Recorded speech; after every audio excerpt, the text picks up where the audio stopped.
Hello बच्चों, और कैसे हैं आप सब लोग। मैं सोनी स्वागत करता हूं आपका एकलव्य एजुकेशन के इस प्लेटफॉर्म पर, जहां आपको इस क्रूशियल टाइम में, कोरोना टाइम, आपको free of cost education provide करा रहे हैं। बहुत ही अच्छा प्लेटफॉर्म है, हमसे जुड़े रहें और अपनी एग्जाम की प्रिपरेशन बिना किसी रुकावट के करते रहें। ठीक है, तो चाहे कोरोना हो चाहे उसका बाप हो, हम आपको एग्जाम की तैयारी यूं ही बिना रुके कराते रहेंगे। ठीक है, तो आज का जो हमारा टॉपिक है वो हमारा सुपर पोजिशन प्रिंसिपल। तो सुपर पोजिशन प्रिंसिपल हम यहाँ पर पढ़ने वाले हैं भाई इलेक्ट्रिक फील्ड में। ठीक है, तो फोर्सेस के अंदर हमने पढ़ाया था आपको। ठीक है, अब हम पढ़ाने वाले हैं आपको भाई superposition principle in electric field. ठीक है, तो सबसे पहले आपको पता होगा भी electric field due to charge, electric field due to point charge. तो एक पॉइंट चार्ज की वजह से जो हमारी इलेक्ट्रिक फील्ड होती है वो कितनी होती है आपको पता होगा। मान लेते हैं एक पॉइंट चार्ज है और उससे r डिस्टेंस दूरी पर एक पॉइंट है, तो इस पॉइंट पर इलेक्ट्रिक फील्ड कितनी होगी, इस p पॉइंट पर इलेक्ट्रिक फील्ड कितनी होती है। ठीक है भाई, तो किसी भी चार्ज से r डिस्टेंस दूरी पर जो पॉइंट होता है उस पर इलेक्ट्रिक फील्ड क्या होती है, KQ डिवाइडेड बाय r का स्क्वायर। ठीक है भाई, तो पॉइंट चार्ज की वजह से किसी भी पॉइंट पर जो r डिस्टेंस दूरी पर है उसके द्वारा इलेक्ट्रिक फील्ड ऐसी होती है। अब डायरेक्शन क्या होती है भाई, तो डायरेक्शन ऑफ इलेक्ट्रिक फील्ड, तो कोई भी अगर ये चार्ज रखा हुआ है, इस चार्ज से r डिस्टेंस दूरी पर जो पॉइंट P होगा उस पर इलेक्ट्रिक फील्ड की डायरेक्शन क्या होगी। अगर चार्ज पॉजिटिव है, ठीक है, तो डायरेक्शन किधर होगी, बाहर की तरफ, यानी चार्ज से दूर। और अगर ये चार्ज नेगेटिव होगा तो r डिस्टेंस दूरी पे रखे हुए या r डिस्टेंस दूरी पर जो पॉइंट होगा उस पर इलेक्ट्रिक फील्ड की डायरेक्शन क्या होगी, चार्ज की तरफ। क्या बोलो बेटा जी, चार्ज की तरफ। बात समझ में आ गई नहीं आ गई, तो ये फील्ड की मैंने डायरेक्शन आपको समझा दी। अब आगे बात करते हैं। तो यहां पर तो हमने बात करी कि अगर एक सिंगल चार्ज रखा हो तो उसकी वजह से किसी एक पॉइंट पर इलेक्ट्रिक फील्ड क्या होती है और उसकी डायरेक्शन क्या होती है। ठीक है, अब हम समझेंगे कि अगर बहुत सारे चार्जेस आ जाएं तो एक पॉइंट पर उन सभी चार्जेस की वजह से इलेक्ट्रिक फील्ड क्या होगी। ठीक है, तो यहां पर due to number of charges, क्या बोलो बेटा जी। अब यहां पर टॉपिक बदल के हम कर देते हैं due to number of charges. तो नंबर ऑफ चार्जेस का मतलब क्या है, बहुत सारे चार्जेस की वजह से। तो फॉर एग्जांपल यहां पर मैंने एक चार्ज लेट कर लिया Q1, यहां पर Q2, यहां पर Q3 लेट कर लिया, और यहां पर मैं एक पॉइंट को कंसीडर कर लेता हूं, पॉइंट P। तो Q1 से P का डिस्टेंस R1 है, Q2 से पॉइंट P का डिस्टेंस R2 है, और Q3 से पॉइंट P का डिस्टेंस क्या बोलो बेटा जी, R3 है। बात समझ में आ रही नहीं आ रही भाई, होप सब बच्चों को ये बात समझ में आ रही होगी। ठीक है भाई, अब ये चार्ज कैसा भाई, पॉजिटिव, ये चार्ज नेगेटिव है, ये चार्ज पॉजिटिव है। अगर चार्ज पॉजिटिव है तो उसकी वजह से इलेक्ट्रिक फील्ड की डायरेक्शन क्या होगी, चार्ज से दूर। बात समझ में आ रही है। अगर ये पॉजिटिव है तो इसकी वजह से क्या होगी, चार्ज से दूर। बात समझ में आ रही है। और ये कितना होगा भाई, E3। और अगर ये चार्ज नेगेटिव है तो इसकी वजह से इलेक्ट्रिक फील्ड की डायरेक्शन क्या होगी, चार्ज की तरफ। क्लियर है। और ये क्या होगी भाई हमारी E2। तो अलग अलग चार्जेस की वजह से एक ही पॉइंट पर डिफरेंट डायरेक्शन में इलेक्ट्रिक फील्ड्स है। बात समझ में आ रही है। अच्छा, E1 और E2 E3 की वैल्यू क्या होगी, तो E1 की वैल्यू क्या होगी, तो फॉर्मूला क्या होता है भाई K। उसके बाद क्या आएगा, जिस चार्ज की इलेक्ट्रिक फील्ड निकाल रहे हैं वो चार्ज हम यहां पर लिखेंगे कौन सा, Q1। ठीक है भाई, E1 निकाल रहे हैं, E1 किसकी वजह से, Q1 की वजह से है, तो Q1 लिख लिया। उसके बाद इस पॉइंट और चार्ज के बीच का डिस्टेंस कितना है, R1, वो नीचे लिखेंगे और उसका स्क्वायर कर देंगे। सिमिलरली E2 निकालेंगे, KQ2 डिवाइडेड बाय R2 का स्क्वायर, और उसके बाद हम निकालेंगे E3, KQ3 divided by R3 का स्क्वायर। बात समझ में आ रही है। अब हमें पता करना है कि इन तीनों की वजह से इस पॉइंट P पर इलेक्ट्रिक फील्ड का सम कितना होगा। इस पॉइंट P पर टोटल इलेक्ट्रिक फील्ड कितनी होगी, हमें क्या निकालना है बोलो बेटा जी। इस पॉइंट P पर इन तीनों की वजह से टोटल इलेक्ट्रिक फील्ड कितनी होगी। तो टोटल इलेक्ट्रिक फील्ड जो भैया होती है वो क्या होती है, टोटल इलेक्ट्रिक फील्ड जो होगी वो तीनों इलेक्ट्रिक फील्ड का वेक्टर सम होगी। क्या होगी भाई, जो टोटल इलेक्ट्रिक फील्ड होगी वो तीनों इलेक्ट्रिक फील्ड का वेक्टर सम होगी। ठीक है, इसे हम बोलते हैं सुपर पोजिशन प्रिंसिपल। ठीक है भाई, तो चलिए आगे समझते हैं इसको अच्छे से। फिलहाल के लिए मैं इसको मिटा रहा हूं, जल्दी से बेटा जी कॉपी कर लीजिए। इसके ऊपर हम कुछ छोटे छोटे क्वेश्चंस करेंगे और उन क्वेश्चन को समझकर हम आगे बढ़ेंगे। ठीक है, तो नोट कर लीजिए। तो चलिए बच्चों कुछ क्वेश्चंस कर लेते हैं। ठीक है भाई, तो सबसे पहला क्वेश्चन मैं यहां पर उठा रहा हूं। ठीक है, अब ध्यान से पढ़ना क्वेश्चंस को। ठीक है, मैं क्वेश्चन आपके स्क्रीन पर आ रहा होगा, आप ध्यान से देखें क्वेश्चन को। क्वेश्चन में लिखा हुआ है 2 point charges Q1 is equals to 0.2 coulomb. ठीक है भाई, तो यहां पर हमें एक चार्ज रखा है 0.2 कूलम का, 0.2 कूलम।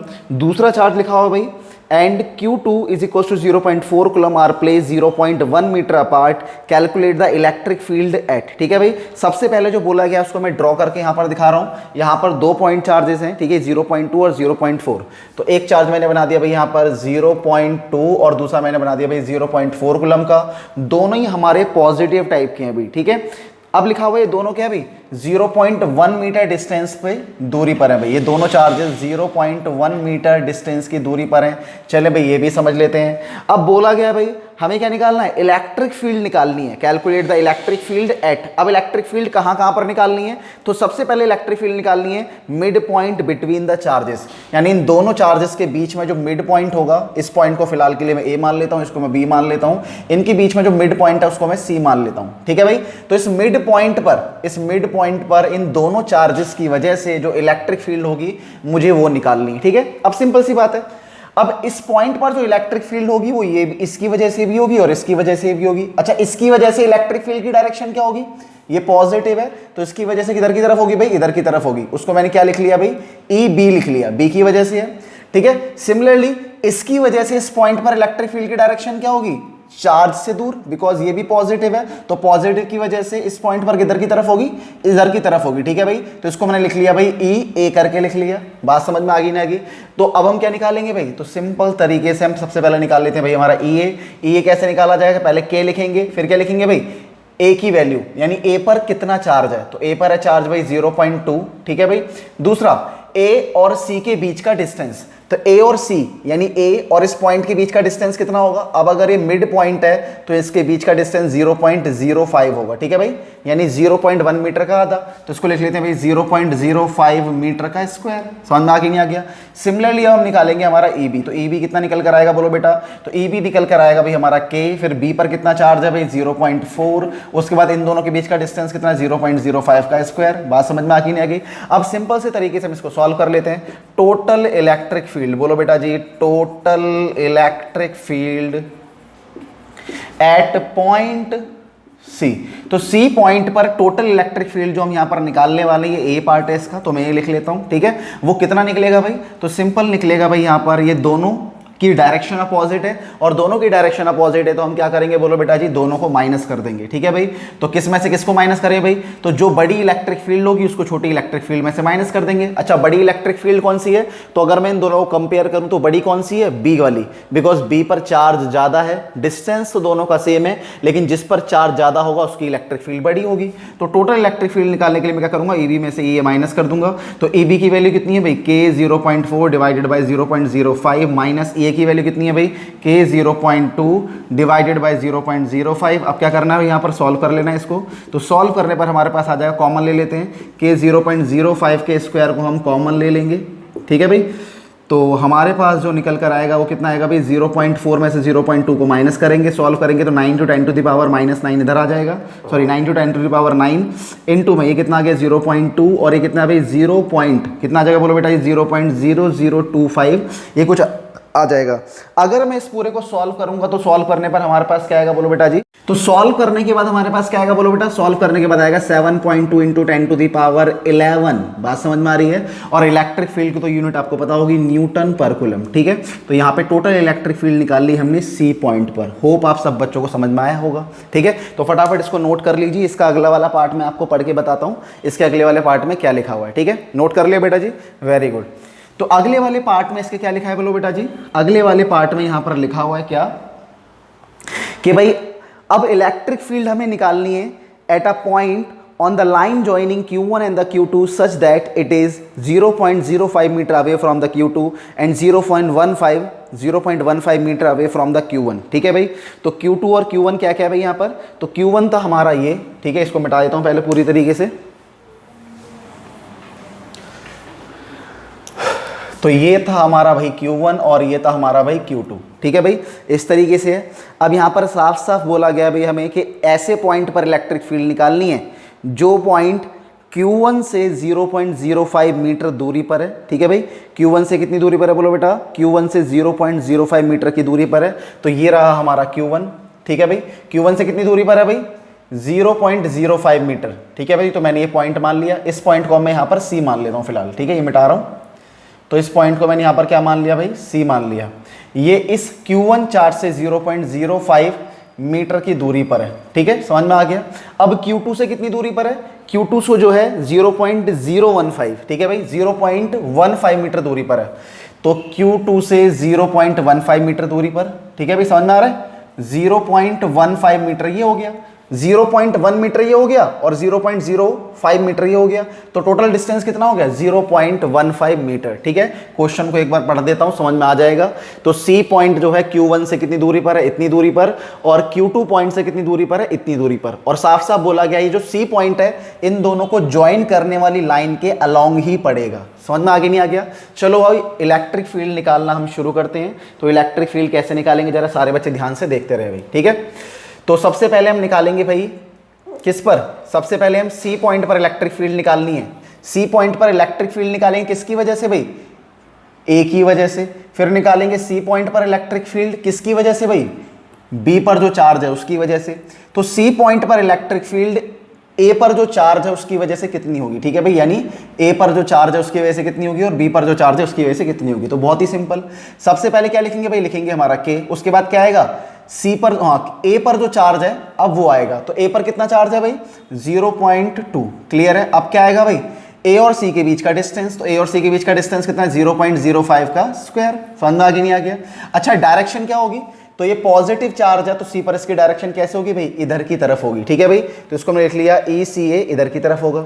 अब C पॉइंट पर इलेक्ट्रिक फील्ड निकालनी है, किसकी वजह से निकालनी है, B पर जो चार्ज है उसकी वजह से निकालनी है। B कैसा है, पॉजिटिव, तो पॉजिटिव चार्ज की वजह से किसी पॉइंट पर इलेक्ट्रिक फील्ड की डायरेक्शन क्या होती है भाई, उससे दूर होती है, चार्ज से दूर। बात समझ में आ रही है।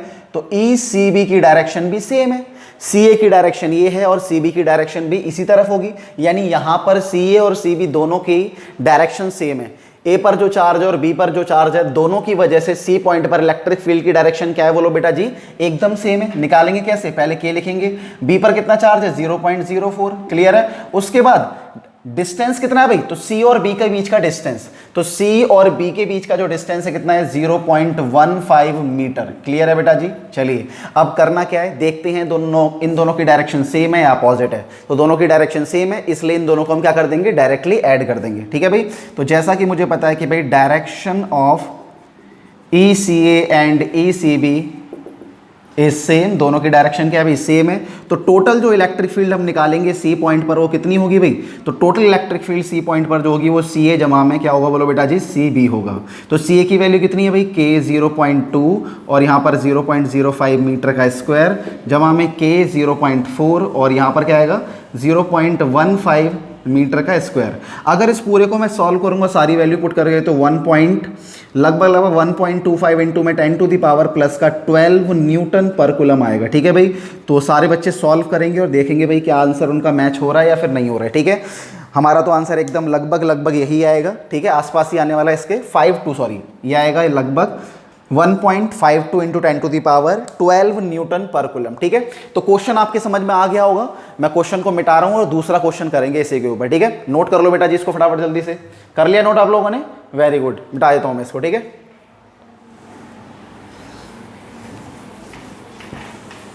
चलिए भी अब अगला क्वेश्चन करते हैं। तो अगला क्वेश्चन आपको दिख रहा होगा भाई, यहां पर बोर्ड पर साइड में मैंने दो क्वेश्चंस लिखे हुए हैं। पहला क्वेश्चन यहां पर लिखा हुआ भाई 2 पॉइंट चार्जेस वगैरह वगैरह, दूसरा भी लिखा हुआ है। तो दोनों को हम बारी बारी से सॉल्व करेंगे, ठीक है भाई। तो सबसे पहले इस वाले क्वेश्चन को लेते हैं। क्वेश्चन में लिखा है 2 point charges of this and this are separated by a distance of 2 meter. Find the point on the line joining them at which electric field is 0. Clear है। तो हमारे पास 2 पॉइंट चार्जेस है, तो मान लेते हैं हमारे पास ये 2 पॉइंट चार्जेस है, एक ये रहा और एक मैंने यहाँ पर मान लिया। यहाँ पर ये पॉइंट को मैं A मान लेता हूँ, इस पॉइंट को मैं B मान लेता हूँ, ठीक है। तो यहाँ पर चार्ज रखा गया है +5 into 10 to the power -19 coulomb, यहाँ पे रखा गया है +20 इंटू में 10 टू दी पावर -19 कूलम, ठीक है। अभी कह रहा है भाई इन दोनों के बीच में कहीं, इन दोनों को ज्वाइन करने वाली लाइन पर कहीं मुझे एक ऐसा पॉइंट ढूंढना है जिस पॉइंट पर क्या होगा, इलेक्ट्रिक फील्ड 0 हो, ठीक है। जिस पॉइंट पर इलेक्ट्रिक फील्ड क्या हो जाए बेटा जी, 0 हो जाए। तो ऐसा मैंने मान लिया कि जो पॉइंट है वो C है और ये C पॉइंट A से x दूरी पर है, ठीक है भाई। तो B से कितनी दूरी पर होगा भाई, तो B से होगा भाई 2 - x, ठीक है भाई। इन दोनों के बीच की दूरी कितनी है, 2 मीटर। तो यहां पर CB का डिस्टेंस, अगर AC का डिस्टेंस मैं x मानता हूं तो CB का डिस्टेंस क्या होगा, 2 - x। समझ में आगे नहीं आ गया। अब सी पॉइंट पर मैंने मान लिया इलेक्ट्रिक फील्ड जीरो है। सी पॉइंट पर मैंने क्या मान लिया, बोलो बेटा जी, इलेक्ट्रिक फील्ड क्या है, जीरो है। अगर सी पॉइंट पर इलेक्ट्रिक फील्ड जीरो होगी तो इसका मतलब क्या है कि ए के द्वारा लगने वाली इलेक्ट्रिक फील्ड और बी के द्वारा लगने वाली इलेक्ट्रिक फील्ड इस पॉइंट पर क्या होगी, बराबर। बात समझ में आ रही नहीं आ रही भाई? मैं दोबारा रिपीट करता हूं, अगर मैं सी पर इलेक्ट्रिक फील्ड को जीरो मान रहा हूं तो ए की वजह से इस पर लगने वाली इलेक्ट्रिक फील्ड और बी की वजह से इस पर लगने वाली इलेक्ट्रिक फील्ड अपोजिट डायरेक्शन में होंगी और बराबर होंगी। क्लियर है? तो चलो मैं यहां पे लिख लेता हूं एज, जैसा कि मुझे पता है कि भाई सी पर ए की वजह से जो इलेक्ट्रिक फील्ड है, बात समझ में आ रही है, और सी पर बी की वजह से जो इलेक्ट्रिक फील्ड है उन्हें दोनों को बराबर होना पड़ेगा, तभी सी पॉइंट पर टोटल इलेक्ट्रिक फील्ड जीरो होगी। क्लियर है? तो इन दोनों को मैंने बराबर लिख लिया। अब बताइए भाई, सी पॉइंट पर ए की वजह से इलेक्ट्रिक फील्ड कितनी होगी, के लिखेंगे। ए पर कितना चार्ज है, बोलो बेटा? ए पर चार्ज है 5 × 10⁻⁻⁹। ठीक है, उसके बाद दोनों के बीच का डिस्टेंस कितना है, तो सी और ए के बीच का डिस्टेंस है भैया यहाँ पर x, तो x का स्क्वायर कर लिया। अब यहाँ पर क्या लिखेंगे, सी बी के बीच की इलेक्ट्रिक फील्ड कितनी है, तो लिखते हैं भाई यहाँ पर k लिखेंगे। अब बताइए बी पर चार्ज कितना है, तो बी पर जो चार्ज है वो लिख लीजिए 20 × 10⁻⁻19 कूलम। अब क्या होगा, सी और बी के बीच का डिस्टेंस, तो सी और बी के बीच का डिस्टेंस कितना भाई, 2 - x का होल स्क्वायर। अब इसको सॉल्व कर लीजिए। ठीक है भाई, तो k से कट जाएगा k, 5 चौके क्या होता है भैया 20, 10⁻⁻19 से 10⁻⁻19 कट जाएगा। ठीक है, तो हमारे पास क्या बचेगा, हमारे पास बचा भाई यहाँ पर 1/x², यहाँ पर यहाँ पर बचा 4, यहाँ पर बचा 2 - x का होल स्क्वायर।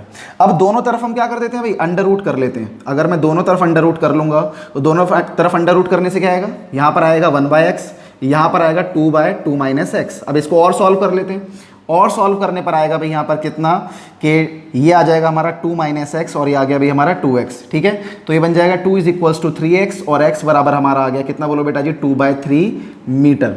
तो x की वैल्यू हमने यहाँ पर फाइंड कर ली, और वही हमें फाइंड करना था कि 2 पॉइंट चार्जेस दे रखे थे, इन दोनों का सेपरेशन 2 मीटर था। हमें फाइंड द पॉइंट ऑन, हमें वो पॉइंट फाइंड करना था। ठीक है भाई, इन दोनों को ज्वाइन करने वाली लाइन पर जहां पर इलेक्ट्रिक फील्ड जीरो हो, और वो पॉइंट कहां पर होगा, वो पॉइंट ए से कितनी दूरी पर होगा, 2/3 मीटर की दूरी पर होगा। होप आप सब बच्चों को ये बात समझ में आ गई होगी। ठीक है, तो यहां पर हम लिख सकते हैं point at which electric field is equals to zero, total electric field is equals to zero is 2/3 metre away from, बोलो बेटा जी, अवे फ्रॉम पॉइंट ए। ठीक है, तो ये हमने लिख लिया। होप सब बच्चों को समझ में आ गया होगा। ठीक है, चलिए बेटा बेटा इसको नोट कर लीजिए, अगला क्वेश्चन करने के लिए तैयार हो जाइए। मिटा दो बेटा जी इसको, लिख लिया, वेरी गुड। तो अगले क्वेश्चन की तरफ चलते हैं भाई हम। ठीक है, अगला क्वेश्चन इंपॉर्टेंट है बहुत ज्यादा। ठीक है, एनसीईआरटी में आया हुआ क्वेश्चन है आपका। चलिए, तो अगला क्वेश्चन क्या कह रहा है जरा समझते हैं। अगला क्वेश्चन यहां पर कह रहा है, two charges Q1 and Q2 of 10⁻⁸ coulomb and -10⁻⁸ coulomb respectively are placed 0.1 meter apart. Calculate the electric field at point A, B and C shown in the figure. ठीक है भाई, तो यहां पर हमें दो चार्जेस दे रखे हैं। ठीक है भाई, इन दोनों चार्जेस की वजह से पॉइंट ए, पॉइंट बी और पॉइंट सी पर टोटल इलेक्ट्रिक फील्ड हमें कैलकुलेट करनी है। तो बहुत ही प्यारा सा क्वेश्चन है, बहुत ही आरामदायक। ठीक है भाई, और ये दोनों चार्जेस एक दूसरे से कितनी दूरी पर है भाई, 0.1 मीटर की दूरी पर है। ठीक है, ये दोनों चार्जेस एक दूसरे से 0.1 मीटर की दूरी पर है। तो चलिए क्वेश्चन करते हैं भाई। ठीक है, तो क्वेश्चन करने के लिए पहले डायग्राम बनाना पड़ेगा। तो डायग्राम को बेटा अच्छे से समझना सब बच्चों को। ठीक है, डायग्राम को सभी बच्चों को बहुत ही अच्छे तरीके से समझना है। डायग्राम दिख रहा है सब बच्चों को, चलो वेरी गुड। तो इस तरीके से है फिलहाल, और यहां पर मैं मान लेता हूं यहां पर जो है मेरा पॉइंट, तो पॉइंट ए हमारा यहां पर है, सॉरी पॉइंट ए हमारा कहां पर है, बोलो बेटा जी, पॉइंट ए यहां पर है। ठीक है, पॉइंट बी जो है वो कहां पर है, पॉइंट बी हमारा यहां पर है। ठीक है, और पॉइंट सी जो है कहां पर है बेटा जी, पॉइंट सी हमारा यहां पर है। तो ए ये रहा, बी ये रहा, सी ये रहा, और चार्ज कहां पे रखे हुए हैं, चार्ज यहां रखा हुआ है प्लस का 10⁻⁻8 कूलम, और एक चार्ज रखा हुआ है -10⁻⁸ कूलम। ठीक है भाई, और इन दोनों के बीच का डिस्टेंस कितना है, 0.1 मीटर। तो अगर उसको मैं ये लिखूंगा तो ये कितना होगा, 0.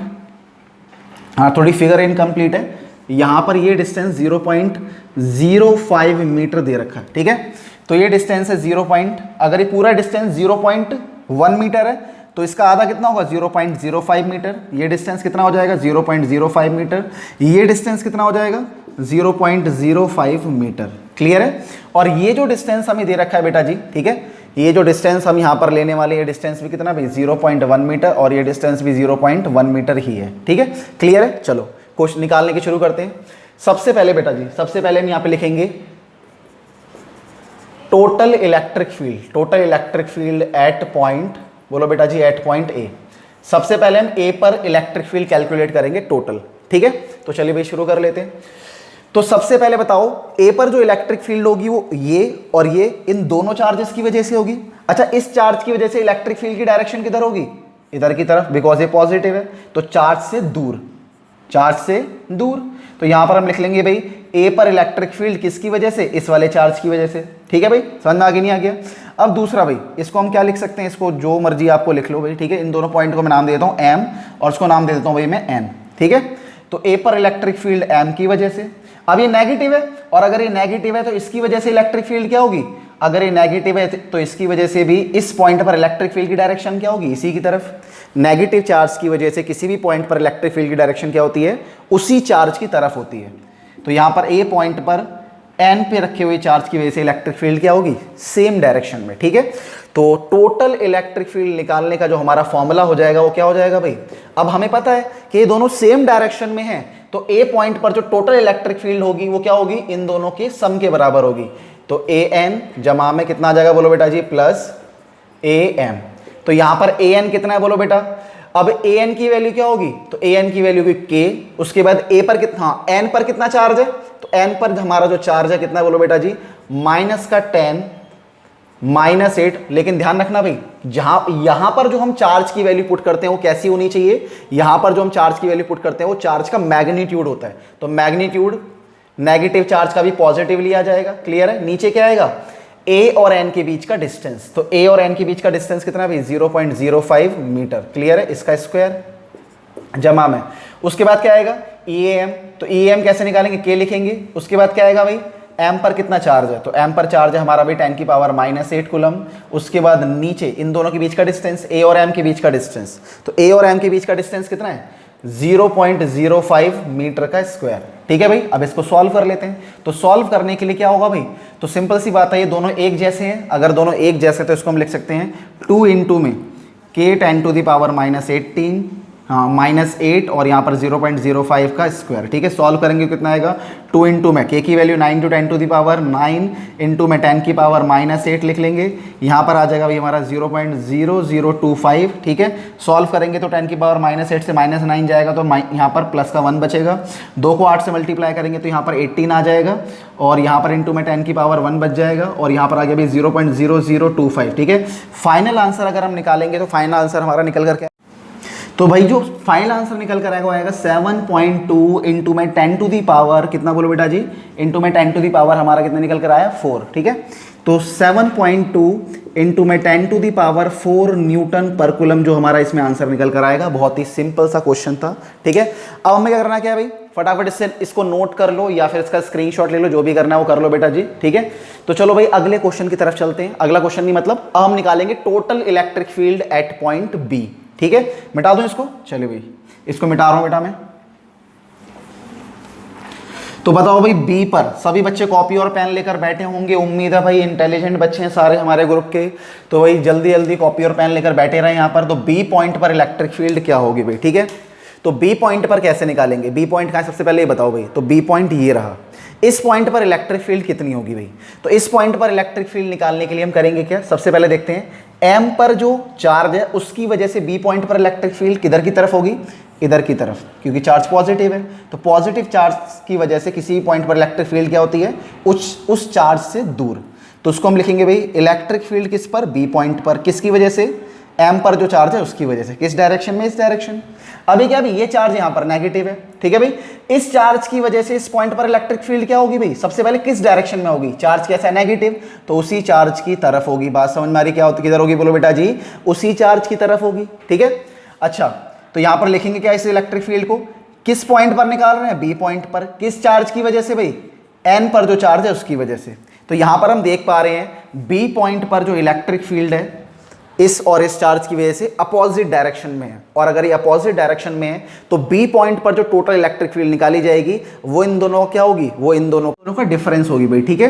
तो ये दोनों क्या है, बी पर जो इलेक्ट्रिक फील्ड दोनों की वजह से है वो अपोजिट डायरेक्शन में, इसलिए बी पर टोटल इलेक्ट्रिक फील्ड इन दोनों का डिफरेंस होगी। तो हम यहाँ पर लिख लेते हैं भाई बी पर जो इलेक्ट्रिक फील्ड होगी वो क्या होगी, बोलो बेटा जी, वो इन दोनों का डिफरेंस होगी। अब डिफरेंस कैसे निकालेंगे, बड़ी इलेक्ट्रिक फील्ड में से छोटी इलेक्ट्रिक फील्ड माइनस करेंगे। अब बड़ी इलेक्ट्रिक फील्ड किसकी होगी, चार्जेस तो दोनों के बराबर है, तो भाई जो चार्ज ज्यादा पास होगा पॉइंट बी के उसकी फील्ड बड़ी होगी। तो एम की फील्ड बड़ी है इसलिए हम बी एम में से माइनस कर दें किसको बेटा जी, बी एन को। तो बी एन की वैल्यू कितनी बोलो बेटा जी, बी एम की वैल्यू है, कैसे निकालेंगे, के लिखेंगे, एम पर कितना चार्ज है 10 की पावर -8, बात समझ में आ रही है। नीचे बी और एम के बीच का डिस्टेंस कितना है, तो बी और एम के बीच का डिस्टेंस है 0.05 मीटर, बात समझ में आ रही है, माइनस, अच्छा इसका स्क्वायर भी करना, ध्यान रखना भाई। अब आएगा के, और यहाँ पर एन के ऊपर चार्ज कितना है, तो एन पर जो चार्ज है वो नेगेटिव है, लेकिन हमें तो क्या लिखना है भाई, हमें तो लिखना है उसका मैग्नीट्यूड, तो मैग्नीट्यूड तो पॉजिटिव ही आएगा।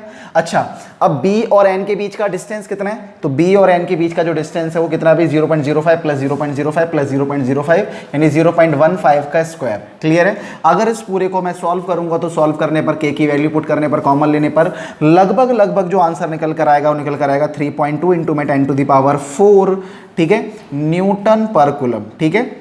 तो यकीन ना हो तो निकाल कर देख लेना, वैसे यही आंसर निकल कर आने वाला है, ठीक है भाई, बात समझ में आ गई नहीं आ गई। चलिए अब हम क्या करेंगे, तो हम कुछ नहीं करेंगे, पहले आप करो इसका स्क्रीनशॉट लो या फिर कॉपी पर लिख लो, पॉज करके कॉपी पर लिखोगे तो ज़्यादा ज्ञान मिलेगा, या पॉज करके अपने आप क्वेश्चन को सॉल्व करने की कोशिश करो, ठीक है, अगर आपको समझ में आ गया तो, बाकी भगवान ही मालिक, ठीक है। तो मिटा रहा हूँ भाई मैं इसको। तो अब हम बात करेंगे भाई यहाँ पर total electric field due to point, हाँ, total electric field at point C. अब सी पॉइंट पर टोटल इलेक्ट्रिक फील्ड कितनी होगी भाई, ठीक है।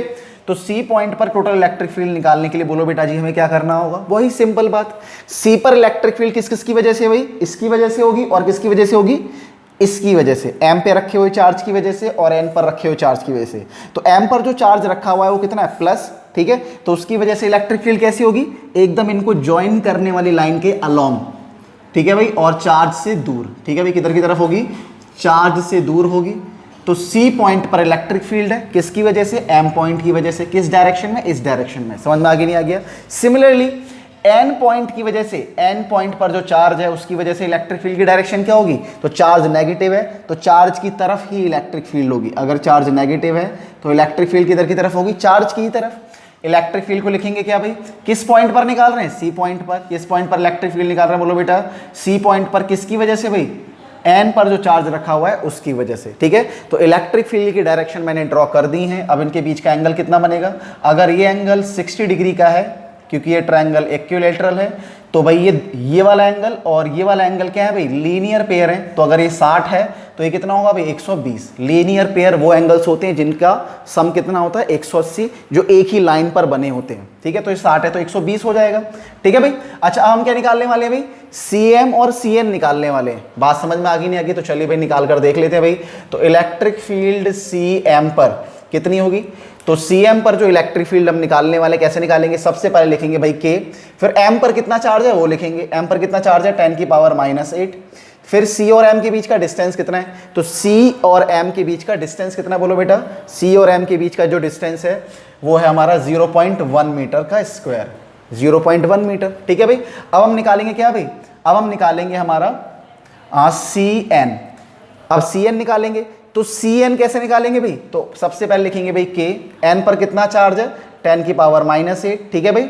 N पर जो चार्ज है उसका मैग्नीट्यूड लिखना है। अब C और N के बीच का डिस्टेंस, तो C और N के बीच का डिस्टेंस कितना है, 0.1 मीटर, कितने बोलो बेटा जी, 0.1 मीटर। तो 0.1 मीटर का स्क्वायर कर देंगे, समझ में आगे नहीं आगे बेटा आपको। चलिए भाई, तो जहां तक मैं देख पा रहा हूं CM और CN दोनों क्या है भाई, बराबर हैं, ठीक है भाई। तो जैसा कि मैं देख पा रहा हूं, मैं लिख लेता हूं भाई कि जो हमारा CM है और जो हमारा CN है भाई, ठीक है, जो हमारा CM है और जो हमारा CN है वो दोनों क्या है भाई, बराबर हैं। तो दोनों को मैंने क्या मान लिया भाई, E के बराबर मान लिया। अब आपको पता है भाई, जब दो इलेक्ट्रिक फील्ड बराबर होती हैं या कोई भी दो वेक्टर बराबर होते हैं और 120 डिग्री के एंगल पर क्या होते हैं भाई, 120 डिग्री के एंगल पर होते हैं, तो इन दोनों का जो रिजल्टेंट मैग्नीट्यूड निकलता है वो क्या आता है भाई, E के बराबर ही आता है, ठीक है।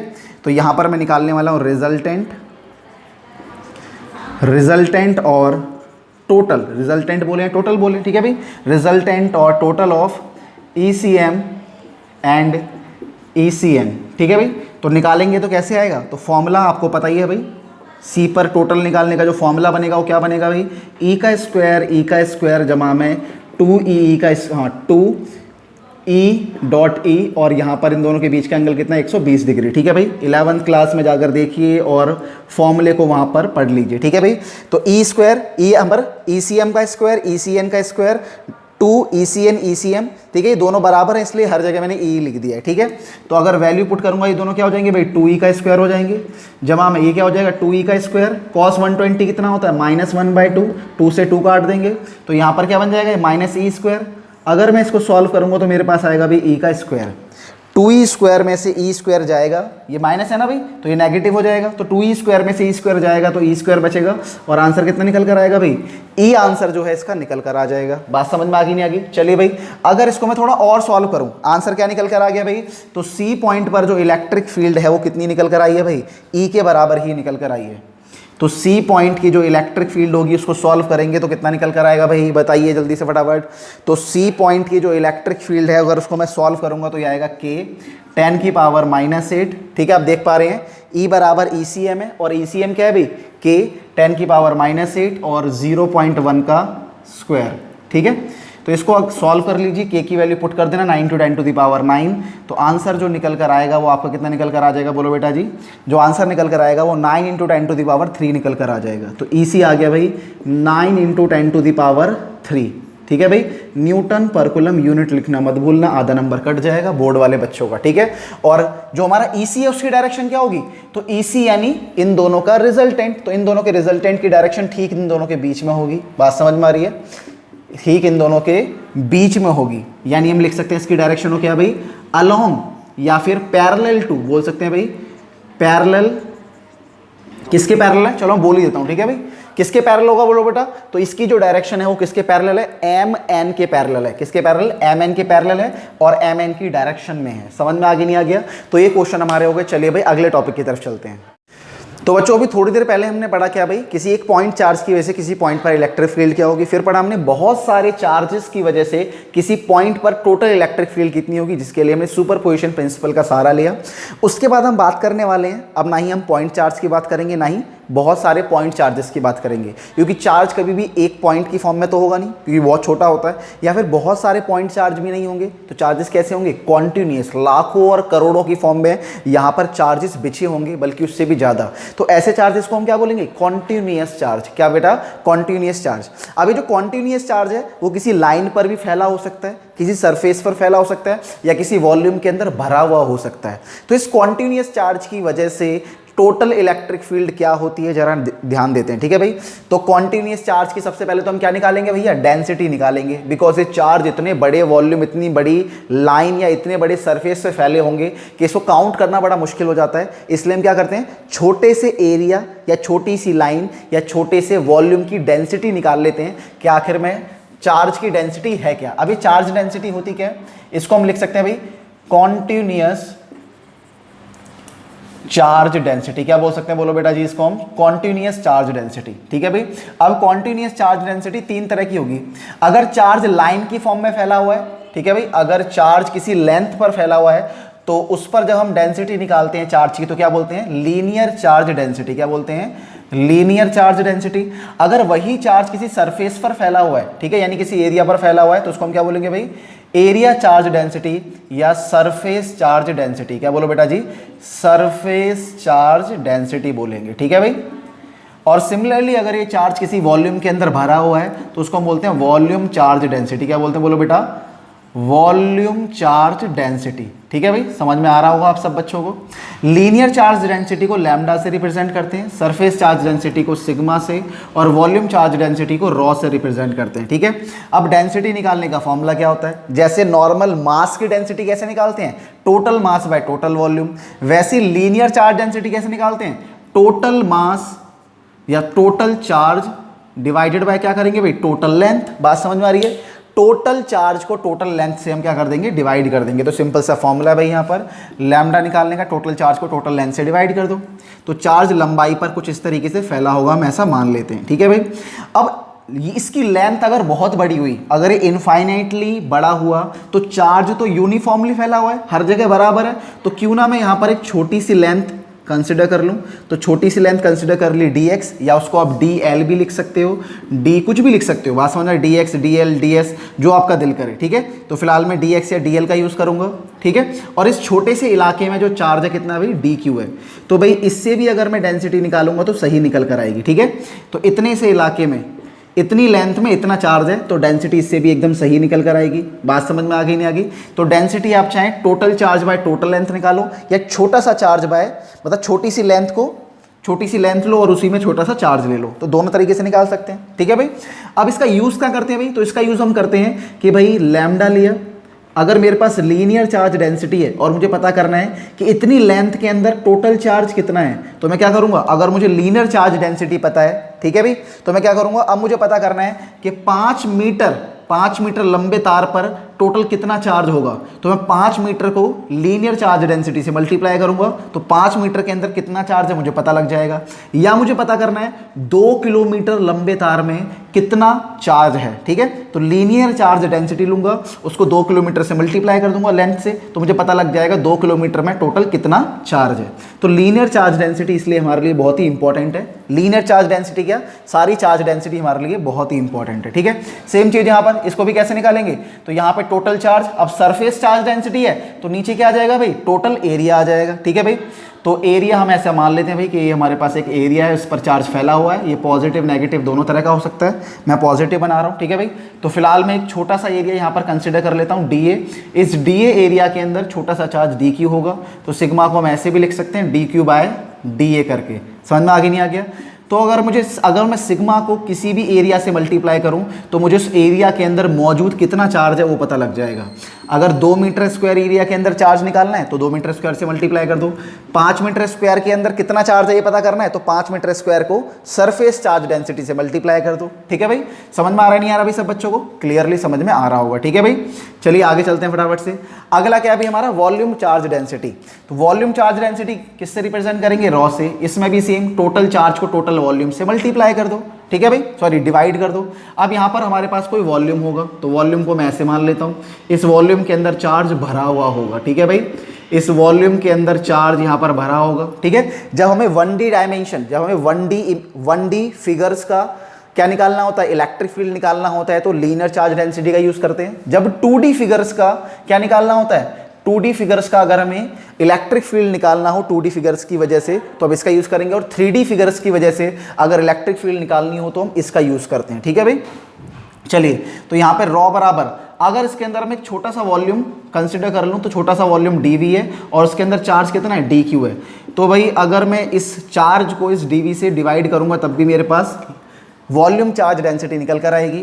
और वॉल्यूम चार्ज डेंसिटी को अगर मैं किसी भी वॉल्यूम से मल्टीप्लाई करूं तो उस वॉल्यूम के अंदर कितना चार्ज है वो मेरे पास निकल कर आ जाएगा, ठीक है भाई। ठीक इन्हीं की तरह तो आपको कॉन्टिन्यूअस चार्ज डेंसिटी का महत्व समझ में आ गया होगा। चलिए अब आगे की तरफ चलते हैं, ठीक है। तो चलिए बेटा फिर इस क्वेश्चन को करते हैं भाई, ठीक है। अब इस क्वेश्चन में क्या लिखा हुआ है, derive an expression for electric field eight a point on axis of uniformly charge circular ring of radius r, ठीक है भाई। तो यहाँ पर एक यूनिफॉर्मली चार्ज सर्कुलर रिंग है भाई, इस पे चार्ज है वो यूनिफॉर्म है, ठीक है भाई। तो यूनिफॉर्म सर्कुलर चार्ज रिंग के एक्सिस पर, ये इसका एक्सिस है, बात समझ में आ रही है, इसके एक्सिस पर एक पॉइंट P है, इस पॉइंट P पर हमें इलेक्ट्रिक फील्ड निकालनी है इस यूनिफॉर्मली चार्ज रिंग की वजह से, जिसका रेडियस क्या है भाई यहाँ पर r है, ठीक है भाई। अब चार्ज कैसा है बेटा, इसके अंदर कॉन्टिन्यूअस चार्ज है। अब इस कॉन्टिन्यूअस चार्ज की वजह से इस पॉइंट P पर इलेक्ट्रिक फील्ड हम कैसे निकालेंगे, तो निकालने का तरीका बहुत ही आसान है, ठीक है। सबसे पहले हम क्या करते हैं भाई, सबसे पहले यहाँ पर हम एक एलिमेंट कंसिडर कर लेते हैं, ठीक है भाई। एलिमेंट मतलब एक छोटी सी लेंथ। सबसे पहले मैं यहाँ पर इसके टॉप पॉइंट पर एक छोटी सी लेंथ कंसिडर करूंगा। तो छोटी सी लेंथ कितनी मान ली भाई, ये छोटी सी लेंथ मैंने यहाँ पर जो कंसिडर कर ली है वो dl कंसिडर कर ली। कितनी कर ली बेटा, dl कंसिडर कर ली। अब इस dl के अंदर कितना चार्ज होगा, इस dl के अंदर चार्ज होगा dq, ठीक है। इस छोटी सी लेंथ dl के अंदर जो चार्ज होगा कितना होगा, dq होगा। अब इस छोटे से चार्ज की वजह से इस पॉइंट पर इलेक्ट्रिक फील्ड कितनी होगी, ठीक है भाई। इसकी पोजीशन कुछ इस तरीके से आपको मैं समझाऊं तो देखो बेटा, इसकी पोजीशन कुछ इस तरीके से, ये आपको कड़ा दिख रहा होगा, बात समझ में आ रही है। अब ये कड़ा इस तरीके से, इससे पास होने वाला एक्सिस ये है, ठीक है भाई। अब इस एक्सिस के इस पॉइंट पर, एक्सिस पर ये पॉइंट है, इस पॉइंट पर मुझे इलेक्ट्रिक फील्ड निकालनी है, ठीक है बेटा। और जो चार्ज है वो इस तरह फैला हुआ है यहाँ पर, ठीक है। अब यहाँ पर मैंने एक छोटा सा चार्ज कंसीडर कर लिया, छोटी सी लेंथ ले ली dl। अब इस dl लेंथ पर छोटा सा चार्ज होगा, उस छोटे से चार्ज की वजह से इस पॉइंट पर इलेक्ट्रिक फील्ड निकालनी है, ठीक है भाई। इस छोटे से, यहाँ पर जो छोटा सा चार्ज है उसकी वजह से मैं इस पॉइंट पर इलेक्ट्रिक फील्ड निकालूंगा। अब ऐसे छोटे छोटे चार्जेस क्या होंगे, मैं छोटे छोटे चार्जेस इस पूरी की पूरी रिंग पर कंसिडर कर लूंगा। तो पूरी की पूरी रिंग पर छोटे छोटे चार्जेस की वजह से जो जो इलेक्ट्रिक फील्ड यहां पर होगी उन सबका मैं क्या कर लूंगा, वेक्टर एडिशन कर लूंगा। तो मुझे यहां पर टोटल इलेक्ट्रिक फील्ड मिल जाएगी, ठीक है। अब देखना बहुत ही प्यारा सा तरीका, बहुत ही प्यारे से तरीके से आपको मैं समझाने वाला हूं। तो यहां पर जो चार्ज है, छोटा सा चार्ज, उसकी वजह से यहां पर इलेक्ट्रिक फील्ड किस डायरेक्शन में होगी भाई, इस डायरेक्शन में होगी। उसे वो इलेक्ट्रिक फील्ड कितनी होगी, डीई। कितनी होगी बोलो बेटा, डीई। यहां पर जो एंगल बनेगा वो बनेगा थीटा, हम मान लेते हैं, ठीक है भाई। अगर ये एंगल थीटा है तो ये एंगल भी कितना होगा, थीटा। और इस डीई के दो कंपोनेंट बनेंगे, ठीक है। इस डीई के दो कंपोनेंट बनेंगे, एक कंपोनेंट बनेगा इधर की तरफ, क्या होगा बोलो बेटा जी, वो डीई कॉस थीटा। क्या होगा बोलो बेटा, डीई कॉस थीटा। और डीई कॉस थीटा के ठीक परपेंडिकुलर होगा भाई क्या, डीई साइन थीटा। समझ में आगे नहीं आ गया, क्लियर है। अब थोड़ा सा मैं और आगे आता हूं, जरा समझना इस चीज को, बहुत ही इंपॉर्टेंट है, ठीक है भाई। अब यहां पर क्या है भाई, ध्यान देना सारे बच्चे। तो यहां पर जो डी था, यहां पर जो डी क्यू था, उसकी वजह से इलेक्ट्रिक फील्ड की डायरेक्शन नीचे की तरफ, डी कॉस थीटा आपकी तरफ और डी साइन थीटा नीचे की तरफ। अब मैं थोड़ा सा इधर, अब मैं नीचे की तरफ भी ले लेता हूं भाई। नीचे की तरफ में अगर एक और डी क्यू लूं तो उसकी वजह से इलेक्ट्रिक फील्ड किधर, ऊपर की तरफ, डी कॉस थीटा आई की तरफ और डी साइन थीटा ऊपर की तरफ, जिसकी वजह से दोनों, देखो जरा, डी साइन थीटा और डी साइन थीटा आपस में कैंसिल हो जाएंगे और डी कॉस थीटा दोनों के आपकी तरफ आ रहे हैं तो वो ऐड हो जाएंगे। अब ठीक इसी तरीके से क्या होगा, इस पूरी रिंग पर छोटे छोटे चार्जेस होंगे, D Q D Q D Q. उन सभी की वजह से जो डीई होंगे वो कैसे होंगे, ऐसे ऐसे ऐसे इस तरीके से घूमेंगे। बहुत सारे डीई, बहुत सारी इलेक्ट्रिक फील्ड ऐसी होंगी, उनके डीई कॉस थीटा आपकी तरफ होंगे और डी साइन थीटा कैसे होंगे, डी साइन थीटा ऐसे ऐसे ऐसे ऐसे ऐसे घूम रहे होंगे और वो सारे डी साइन थीटा कैंसिल हो जाएंगे, लेकिन डी कॉस थीटा आपकी तरफ है तो वो सारे क्या हो जाएंगे, ऐड हो जाएंगे। यानी पॉइंट पी पर जो इलेक्ट्रिक फील्ड होगी वो सिर्फ और सिर्फ किसकी वजह से होगी, डीई कॉस थीटा की वजह से होगी। डी साइन थीटा तो क्या हो जाएंगे, कैंसिल हो जाएंगे, ठीक है भाई। तो सबसे पहले हम निकालते हैं हमारा डीई। तो डीई कैसे निकालेंगे, तो बहुत ही आसान, क्यों किस पॉइंट पर निकाल रहे हैं, पी पॉइंट पर। किसकी वजह से, तो यहां पर के लिखेंगे, कितने चार्ज की वजह से इलेक्ट्रिक फील्ड है, इतने चार्ज की वजह से इलेक्ट्रिक फील्ड है। बात समझ में आ रही है। डिस्टेंस क्या है भाई, तो इस चार्ज का और इस पॉइंट के बीच का डिस्टेंस, इस चार्ज और इस पॉइंट पी के बीच का डिस्टेंस कितना भाई, ये डिस्टेंस है। ये डिस्टेंस कितना होगा, ये x है और ये r है, तो ये डिस्टेंस क्या होगा भाई, आर स्क्वायर जमा में एक्स स्क्वायर का अंडर रूट, ठीक है भाई। पाइथागोरस थ्योरम से हमने निकाल लिया। इसको हम मान लेते हैं ये r के बराबर है, स्मॉल r के बराबर है, तो उसको मैंने लिख लिया भाई स्मॉल r का स्क्वायर। चले भी आगे लेके चलते हैं अब इसको, ठीक है। तो ये तो आगे d, लेकिन जैसा कि मुझे पता है कि भाई जो हमारे जितने भी डी साइन थीटा हैं वो डी साइन थीटा का जो वेक्टर सम हम निकालेंगे वो तो जीरो हो जाएगा। बात समझ में आ रही है। तो टोटल इलेक्ट्रिक फील्ड जो पी पॉइंट पर होगी वो किसकी वजह से होगी, सिर्फ और सिर्फ डी कॉस थीटा की वजह से होगी। क्लियर है। अब डी कॉस थीटा कहाँ से कहाँ तक होंगे भाई, तो डी कॉस थीटा की जो वैल्यू है वो कहाँ से कहाँ तक वेरी करने वाली है भाई, डी कॉस थीटा की वैल्यू जीरो से लेकर, यानी यहां से स्टार्ट होकर पूरा कहां तक भाई, 2 पाई आर तक। कहां तक बोलो बेटा जी, 2 पाई आर तक वेरी करेगी। समझ में आगे नहीं आ गया, कहां तक, 2 पाई आर तक। तो चलिए भाई इसको निकाल लेते हैं। समझ में आगे नहीं आ गया, या सिंपल सी बात है भाई, अगर मैं डी का इंटीग्रेशन कर दूंगा, डी कॉस थीटा, जितने भी डी कॉस थीटा हैं, ठीक है, उन सबको अगर मैं जोड़ दूंगा तो मेरे पास क्या होगा, टोटल इलेक्ट्रिक फील्ड आ जाएगी पी पॉइंट पर। बट उनको जोड़ेंगे कैसे, ये तो बहुत सारे हैं, ठीक है भाई, और छोटे छोटे भी हैं, तो उसको एक एडवांस रूप देते हैं, यानी एडवांस फॉर्म में जोड़ने का काम करते हैं, जिसे हम क्या बोलते हैं, इंटीग्रेशन। तो डी कॉस थीटा का इंटीग्रेशन कर देंगे। चलिए भाई, डीई की वैल्यू कितनी है, तो डी की वैल्यू ये रही, बात समझ में आ रही है, के डी क्यू बाय आर का स्क्वायर और यहाँ पर कॉस थीटा। अब कॉस थीटा कितना होगा, तो यहाँ पर दिखाई दे रहा होगा बच्चों को, ये एंगल थीटा है, ये हमारा आर, ये है हमारा एक्स और ये हमारा आर, ठीक है भाई। समझ में आ रहा नहीं आ रहा भाई यहाँ पर। तो यहाँ पर जो हमारा कॉस थीटा निकल कर आएगा वो क्या निकल कर आएगा, बेस बाय हाइपोटेनियस। तो बेस है हमारा कितना, बेस है हमारा एक्स, हाइपोटेनियस है हमारा आर, ठीक है भाई, ये आ गया। और डीई की वैल्यू लिख ली, कॉस थीटा की वैल्यू लिख ली। समझ में आ रहा नहीं आ रहा भाई आपको, होप समझ में आ रहा होगा। अब जो कांस्टेंट है उन्हें बाहर निकाल लो, के कांस्टेंट है बाहर निकाल लिया, एक्स कांस्टेंट है, हाँ भाई एक्स कांस्टेंट है, वो चेंज नहीं हो रहा पूरे प्रोसेस में, उसको बाहर निकाल लो। और क्या कांस्टेंट है भाई, तो x कांस्टेंट, k कांस्टेंट बाहर निकाल लिया, x कांस्टेंट बाहर निकाल लिया, r स्क्वायर और r, तो r भी कांस्टेंट है, तो r स्क्वायर और r मल्टीप्लाई होकर r क्यूब बन जाएंगे और r की वैल्यू हमेशा कांस्टेंट रहने वाली है, तो उसको भी हमने बाहर निकाल लिया। अंदर क्या बचा भाई, अंदर बचा सिर्फ हमारा dq। समझ में आगे नहीं आ गया? तो चलो भाई इसको इंटीग्रेट कर लेंगे अंदर जाकर। अब क्या करेंगे आगे देखते हैं। तो EP बराबर हमारे पास निकल कर आ गया भाई kx डिवाइडेड बाय r का क्यूब, ठीक है, डॉट। अब dq की जो वैल्यू है उसको हम क्या लिख सकते हैं? अब जैसा कि मुझे पता है और आपको भी पता है कि इस dq की वैल्यू को हम यहाँ पर लिख सकते हैं। क्या लिख सकते हैं बोलो बेटा जी? मैं यहाँ पर लिख देता हूँ कि एज dq को हम लिख सकते हैं, या लैम्डा बराबर कितना होता है? लैम्डा बराबर होता है dq डिवाइडेड बाय dl। बात समझ में आ गई नहीं आ गई? तो लैम्डा यहाँ पर बराबर, सॉरी dq बराबर क्या हो जाएगा? तो dq बराबर हमारा हो जाएगा कितना बोलो बेटा जी? dq बराबर हमारा निकल कर आएगा क्या बोलो बेटा? ये आ जाएगा भाई लैम्डा इंटू में dl। बात समझ में आ रही है? dq बराबर आएगा लैम्डा इंटू में dl, तो लिख लेते हैं, ठीक है। dq को हम लिख लेते हैं लैम्डा इंटू में dl, पहले भी बताया था, ठीक है भाई। तो भाई आगे करते हैं चलो इसको। तो यहाँ पर आ गया k, यहाँ पर आ गया x, यहाँ पर आ गया r का क्यूब, और यहाँ पर हम लिख लेंगे क्या बोलो बेटा जी? ठीक है, लैम्डा की वैल्यू, लैम्डा की वैल्यू क्या होगी? टोटल चार्ज बटे में टोटल लेंथ। बात समझ में आ रही? अच्छा, इसको इंटीग्रेट करेंगे पहले, तो लैम्डा को लैम्डा लिखे रहने देते हैं, इसकी वैल्यू नहीं लिखते फिलहाल। dl को इंटीग्रेट करेंगे, dl का मतलब ये छोटी सी लेंथ। अगर इस छोटी सी लेंथ को मैं इंटीग्रेट करूं, यानी छोटी छोटी लेंथ को अगर मैं जोड़ता चला जाऊं, अगर मैं इन छोटी छोटी लेंथ्स को अगर जोड़ता चला जाऊं तो क्या बन जाएगी? सरकमफेरेंस बन जाएगी सर्कल की, ठीक है भाई। और सर्कल की सरकमफेरेंस क्या होती है? सर्कल की सरकमफेरेंस यहां पर होती है 2 पाई इंटू में r, ठीक है भाई। तो dl के इंटीग्रेशन का मतलब है छोटी छोटी इन लेंथ का एक तरीके से इंटीग्रेशन का जोड़, ठीक है। तो जो मिलके बनेगा हमारा 2 पाई इंटू में r। समझ में आगे नहीं आ गया आपको भाई? और यहाँ पे आ गया भाई हमारा लैम्डा। अब इसको आगे हम और सॉल्व कर लेते हैं। तो आगे और हम सॉल्व करेंगे तो हमारे पास क्या आएगा, जरा देखते हैं भाई सारे बच्चे, ठीक है भाई। तो यहाँ पर आ गया k, यहाँ पर आ गया x, यहाँ पर आ गया लैम्डा, यहाँ पर आ गया हमारा भाई 2 पाई r, और यहाँ पर r की वैल्यू क्या होती है बोलो बेटा जी? तो r की जो वैल्यू हमारी है वो क्या है बोलो बेटा? ये है, ठीक है, r का स्क्वायर जमा में x के स्क्वायर का अंडर रूट, इस तरीके से, और इसकी होल पावर 3। ये क्या है भाई? अंडर रूट यानी पावर 1/2 होती है, और ये 3 हो गया। तो अगर इसको और सॉल्व करेंगे तो यहाँ पर P पॉइंट पर जो इलेक्ट्रिक फील्ड निकल कर आएगी वो k dot x dot lambda dot 2 पाई r, ठीक है, डिवाइडेड बाय आ जाएगी भाई r का स्क्वायर जमा में x का स्क्वायर की होल पावर 3/2, ठीक है भाई। तो इस तरीके से हमारे पास निकल कर आ चुका है, ठीक है। इस k की वैल्यू आप चाहो तो पुट कर लो। अगर मैं k की वैल्यू पुट करूंगा तो क्या हो जाएगा भाई? तो EP बराबर हो जाएगा, k की वैल्यू होती है 4 पाई एप्सिलॉन नॉट, ठीक है, और यहाँ पर आ गया x, यहाँ पर आ गया लैम्डा, यहाँ पर आ गया भाई हमारा क्या? 2 पाई इंटू में r। बात समझ में आ रही नहीं आ रही भाई यहाँ पर सब बच्चों को?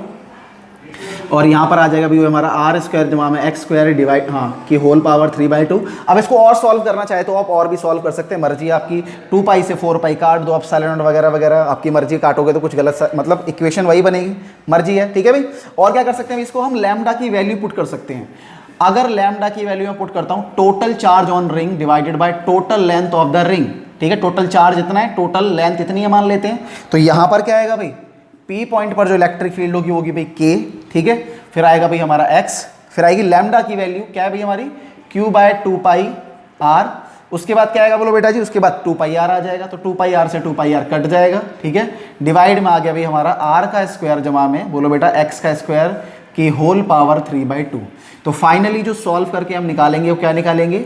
k dot x dot Q, ठीक है, डॉट क्या आ गया भाई? इतना ही आएगा, और नीचे आ जाएगा भाई हमारा r का स्क्वायर जमा में x का स्क्वायर की होल पावर 3/2, ठीक है।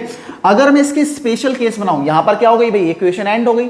अगर मैं इसका स्पेशल केस बनाऊं तो स्पेशल केस भी बन जाएगा। तो स्पेशल केस क्या बनेगा बोलो बेटा? स्पेशल केस बन जाएगा एट सेंटर, यानी एक्सिस पर तो इलेक्ट्रिक फील्ड कितनी आई है? इतनी, लेकिन सेंटर पर कितनी होगी भाई? ठीक है, सेंटर पर कितनी होगी? पहला स्पेशल पॉइंट। तो सेंटर पर जो हम निकालेंगे, सेंटर पर क्या होगा? सेंटर पर इस x की वैल्यू 0 हो जाएगी, ठीक है भाई। ये पॉइंट धीरे धीरे सेंटर पर लाएंगे तो x तो छोटा होता चला जाएगा और पॉइंट सेंटर पे आके x 0 हो जाएगा। तो सेंटर पर x की वैल्यू 0 हो जाएगी, और x की वैल्यू जब 0 पुट करेंगे तो सेंटर पर इलेक्ट्रिक फील्ड कितनी निकल कर आएगी? बोलो बेटा, 0 निकल कर आ जाएगी, ठीक है। होप सब बच्चों को समझ में आ रहा होगा। दूसरा पॉइंट क्या है भाई हमारा? Due to semicircular ring, दूसरा हमारा पॉइंट है due to semicircular ring, ठीक है भाई। यानी अगर ये रिंग सेमी सर्कुलर होती तो इस पॉइंट पर इलेक्ट्रिक फील्ड कितनी होती भाई, तो इस पॉइंट पर इलेक्ट्रिक फील्ड कितनी हो जाती भाई, आधी हो जाती, सिंपल सी बात है, ठीक है भाई। तो भाई अगर यहां पर इलेक्ट्रिक फील्ड क्या हो जाती है बेटा जी, आधी हो जाती, सिंपल सी बात है, ठीक है। तो यहां पर हम क्या कर देंगे, सेमी सर्कुलर रिंग की वजह से यहां पर इलेक्ट्रिक फील्ड को कर देंगे आधा, यानी के एक्स डॉट में क्यू डिवाइडेड बाय क्या आएगा भाई 2, और यहां पर आर स्क्वायर जमा में एक्स का स्क्वायर की होल पावर 3/2, ठीक है। तो सेमी सर्कुलर रिंग की वजह से ये जो इलेक्ट्रिक फील्ड यहां पर है वो कितनी हो जाएगी, बोलो बेटा, आधी हो जाएगी, ठीक है। अब आगे करते हैं, एक और स्पेशल केस लेंगे, ठीक है। इसको मिटाते हैं, पहले जल्दी से नोट कर लो, मैं हट जाता हूं, ठीक है। इसका फटाफट स्क्रीनशॉट ले लो यार, नोट कर लो इसे फटाफट बेटा। तो एक दो स्पेशल केस और लेते हैं भाई। तो एक दो स्पेशल केस में देखो जरा, पहला दूसरा हो गया, अब तीसरा स्पेशल केस। अगर मान लो कि जो एक्सिस पर जो पॉइंट है, अगर वो पॉइंट बहुत बहुत दूर हुआ, ठीक है भाई, रिंग से, तो यहां पर x की वैल्यू बहुत बड़ी हो जाएगी, वो r से ही बहुत बड़ी हो जाएगी। तो यहां पर हम क्या कर सकते हैं भाई, यहां पर हम इस r को नेग्लेक्ट कर सकते हैं, ठीक है भाई। यानी हम क्या बोलेंगे भाई, x square plus r square को हम अप्रोक्सीमेटली एक बार लिख सकते हैं भाई, कितना, r को नेग्लेक्ट कर देंगे तो यहां पर क्या बचेगा, एक्स स्क्वायर बचेगा। तो यहां पर देखिए भाई, यहां पर जो मैंने लिखा हुआ था फॉर्मूला, वो फॉर्मूला क्या बन जाएगा, यानी P पॉइंट पर जो इलेक्ट्रिक फील्ड होगी वो बन जाएगी K, यहां पर आ जाएगा भाई हमारा X, यहां पर आ गया भाई हमारा Q, यहां पर क्या बचेगा भाई, R स्क्वायर तो यहां से हट जाएगा, तो x की पावर 2 की होल पावर 3/2 बचेगी, और सॉल्व करेंगे तो यहां पर KXQ आ जाएगा, ठीक है। और यहां पे 2 से 2 काट दो तो यहां पर बच जाएगा x की पावर 3, x से x की पावर 3 कटेगी तो क्या बच जाएगा, KQ डिवाइडेड बाय x का स्क्वायर। तो P पॉइंट पर जो इलेक्ट्रिक फील्ड होगी वो क्या हो जाएगी, KQ डिवाइडेड बाय x का स्क्वायर। तो ध्यान दीजिए, फॉर्मूला कहीं देखा हुआ लग रहा है, बात समझ में आ रही है, ये तो बिल्कुल वही इलेक्ट्रिक फील्ड है जो किसी पॉइंट चार्ज की वजह से, जो किसी पॉइंट चार्ज की वजह से, यानी प्लस क्यू चार्ज अगर पॉइंट चार्ज होता, उससे x डिस्टेंस दूरी पर अगर कोई पॉइंट होता, तो उस पॉइंट पर जो इलेक्ट्रिक फील्ड होती बिल्कुल वही है, बात समझ में आ रही है। तो रिंग की वजह से जो इलेक्ट्रिक फील्ड आई है बिल्कुल वही आई है जो किसी पॉइंट चार्ज की वजह से x डिस्टेंस पर होती। तो यानी कहने का मतलब क्या हो गया, जब एक्सिस वाला पॉइंट रिंग से बहुत दूर चला जाता है तो रिंग कैसे बिहेव करने लग जाती है, रिंग जो है वो पॉइंट चार्ज की तरह बिहेव करती है। तो यहां पर हम लिख लेते हैं भाई, रिंग बिहेव एज, बोलो बेटा जी, ring behave as point charge. ये हो सकता है आपके जेईई नीट या किसी परीक्षा में आ जाए कंपटीशन की, पॉइंट चार्ज, ठीक है भाई। तो जब x की वैल्यू बड़ी हो जाती है, यानी कि जब एक्सिस वाला पॉइंट बहुत दूर चला जाता है, तो आपकी रिंग जो है एकदम पॉइंट चार्ज की तरह बिहेव करने लग जाती है। तो ये था हमारा तीसरा पॉइंट, ठीक है। तो अब चौथा वाला स्पेशल, तो चौथे वाले स्पेशल में हम क्या देखेंगे भाई, तो आप लोगों ने देखा किस तरीके से एक circular ring, uniformly charge circular ring के सेंटर पर इलेक्ट्रिक फील्ड कितनी होती है, 0, ठीक है। अब मैं आपसे पूछता हूं भाई कि अगर सर्कुलर रिंग के सेंटर पे तो इलेक्ट्रिक फील्ड 0 है, लेकिन उसी सर्कुलर रिंग को मैं क्या कर दूं, सेमी सर्कुलर रिंग कर दूं। अगर मैं सर्कुलर रिंग को एक सेमी सर्कुलर रिंग कर देता हूं, ठीक है, तो बताओ भाई, सेमी सर्कुलर रिंग के सेंटर पर, सेमी सर्कुलर रिंग के सेंटर पर इलेक्ट्रिक फील्ड कितनी होगी। तो आप बोलोगे भैया 0 ही होनी चाहिए, तो मैं बोलूंगा यहां पर 0 आंसर नहीं होगा। फिर पूछोगे भाई क्या होना चाहिए, तो उसका आंसर मैं बताता हूं, जरा ध्यान देना भाई, ठीक है। तो फिलहाल के लिए हम एक सेमी सर्कल की बात नहीं करते, हम मान लेते हैं एक सेगमेंट, ठीक है। तो मैंने एक सर्कल का ही एक सेगमेंट मान लिया, ठीक है भाई। इस सर्कल के सेगमेंट के ऊपर कुछ चार्ज होगा, या उस चार्ज की डेंसिटी कितनी है भाई, चार्ज की डेंसिटी है लैम्डा, ठीक है। और इस सेगमेंट के सेंटर पर एक पॉइंट P है, या मान लो कुछ भी है, जो भी ये इसका सेंटर है O, और यहां पर जो इस सेगमेंट का एंगल बन रहा है वो कितना बन रहा है, अल्फा बन रहा है, ठीक है। तो इस O पॉइंट पर इलेक्ट्रिक फील्ड कितनी होती है, इस सेगमेंट की वजह से, सेगमेंट पर जो चार्ज है उसकी वजह से O पॉइंट पर जो इलेक्ट्रिक फील्ड होगी वो होती है हमारी 2k लैम्डा, के यहाँ पर इलेक्ट्रोस्टैटिक कांस्टेंट है, लैम्डा चार्ज डेंसिटी है, डिवाइडेड बाय r क्या भाई, इसकी सेगमेंट की रेडियस है, ठीक है। और यहाँ पर आ जाएगा साइन अल्फा बटे में 2, ठीक है। ये इसका फॉर्मूला होता है, डेरिवेशन करेंगे तो रात हो जाएगी, ठीक है भाई। तो डेरिवेशन फिलहाल के लिए भूल जाओ, ठीक है। क्वेश्चन आएगा तो डायरेक्टली कर लेना, इससे बहुत सारे क्वेश्चन बन सकते हैं आपके। अभी एक दो क्वेश्चन मैं बना के दिखाऊंगा आपको, ठीक है भाई। तो चलिए भाई करते हैं आगे से। तो एक सेगमेंट की वजह से जो इलेक्ट्रिक फील्ड होगी सेंटर पर वो इतनी होगी, ठीक है। अब लेंगे भाई due to semicircle, due to semicircle, एक सेमी सर्कल की वजह से क्या होगी, अब आप बताइए भाई।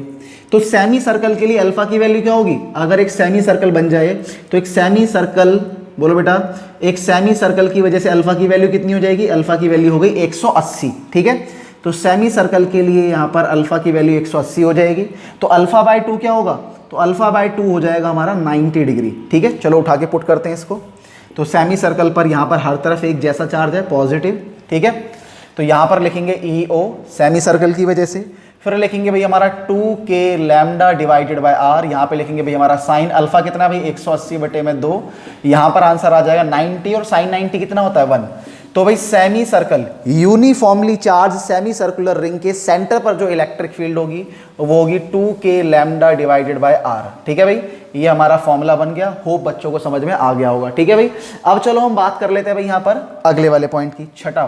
ठीक है भाई, अगला क्या है भाई, अब मैंने आपको बोल दिया भाई कि यहां पर क्या है भाई, अब मैं बोल देता हूं इस तरीके से। अच्छा एक बात और ध्यान रखना भाई, यहां पर इस पूरे चार्ज की वजह से इलेक्ट्रिक फील्ड की जो डायरेक्शन होगी वो किधर होगी भाई, एकदम बीच में। ठीक है भाई, एकदम सीधी में होगी, यहां पर एकदम डायमीटर के परपेंडिकुलर। ठीक है भाई, अब मैं ले लेता हूं भाई ड्यू टू क्वाड्रेंट। ठीक है भाई, यानी एक सर्कल लिया, उस सर्कल का क्वाड्रेंट ले रहा हूं, यानी सर्कल का चौथाई भाग। ठीक है भाई, सर्कल का 1/4 भाग, इस पर पॉजिटिव चार्ज है, बात समझ में आ रही है। और अल्फा एंगल क्या होगा भाई इसके लिए, तो इसके लिए अल्फा एंगल जो होगा वो 90 डिग्री होगा, बात समझ में आ रही है। अब इस पॉइंट O पर इलेक्ट्रिक फील्ड कितनी होगी, तो पॉइंट O पर जो इलेक्ट्रिक फील्ड होगी इसकी डायरेक्शन क्या होने वाली है भाई, डायरेक्शन होने वाली है ये। ठीक है भाई, तो अब इसकी इलेक्ट्रिक फील्ड कैसे निकालेंगे, तो वही सिंपल साइन 90 पुट कर लेंगे।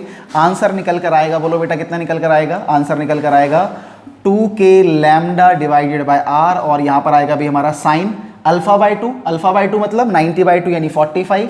तो यहाँ पर आंसर आ गया भाई 2k लैम्डा बाय r। यहाँ पे आ गया 1/√2, 1/√2 को 2 से काटेंगे तो हमारे पास फाइनली आंसर आएगा √2k लैम्डा बाय r। बात समझ में आ गई नहीं आ गई।